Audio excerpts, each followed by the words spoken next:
कि लोग कैसे होंगे। आप स्वयं विचार करें, यानी हेल्थ अगर बेहतर है तो फिर हमारे नागरिक कैसे होंगे। अगर हम प्रोसेस ऑफ डेप्रिविएशन को खत्म कर पाए तो हमारे नागरिक कैसे होंगे। अगर हम दरिद्रता को खत्म कर पाए तो हमारे नागरिकों की स्थिति कैसे होगी। अगर हम दुख को खत्म कर पाए तो हमारे नागरिकों की स्थिति कैसे होगी। इसका मतलब ये जो राम राज्य है, इस राम राज्य को अगर आप पकड़ना चाहते हैं तो यानी जो सस्टेनेबल डेवलपमेंट गोल है, लिख लीजिएगा, यानी जो धारणीय विकास के लक्ष्य हैं जो यूनाइटेड नेशन ने निर्धारित किए हैं, हमने नहीं, यानी हिंदुस्तान ने नहीं। तो संयुक्त राष्ट्र संघ पूरे विश्व के लिए जो आदर्श रखता है वो सतत विकास लक्ष्यों का रखता है। और इस सतत विकास लक्ष्य में जितने भी 17 लक्ष्य हैं मेरे प्यारे बच्चों, वो सब राम राज्य की अवधारणा के साथ गहरे स्तर पर जुड़े हुए हैं।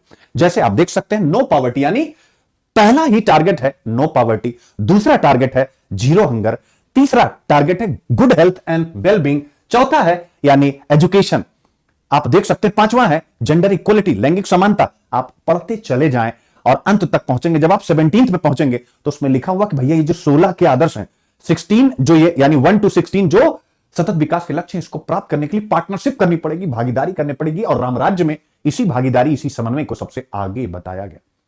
तो आप देख सकते हैं राम राज्य के साथ क्या क्या जुड़ा हुआ। यानी राम राज्य क्या है, एक आइडियल स्टेट है, एक आदर्श राज्य का प्रतीक है, जिसके बारे में यह माना जाता है कि यह राज्य भगवान राम के अयोध्या लौटने और उनके शासन की स्थापना के बाद अस्तित्व में था। जरा समझिएगा, यानी जब वो रावण को परास्त करके अयोध्या लौटते हैं, उसके बाद उन्होंने एक आदर्श शासन की स्थापना की। राम राज्य में यह भाव समाहित है, वैसा ही शासन हमें आगे लेकर के चलने की आवश्यकता है। तो संविधान में राम राज्य की भावना कहां है, जरा आप देख सकते हैं। तो संविधान अगर आप देखेंगे तो इसमें कहा गया कि vice president mister Jagdeep Dhankhar ने संविधान में जो राम राज्य का एसेंस है उसके बारे में बातचीत की और साफ कहा कि जो संविधान में मौलिक अधिकार हैं, उन मौलिक अधिकारों पर भगवान राम, लक्ष्मण और सीता देवी की तस्वीर लगी है और उनके आदर्श भी इसमें समाहित हैं।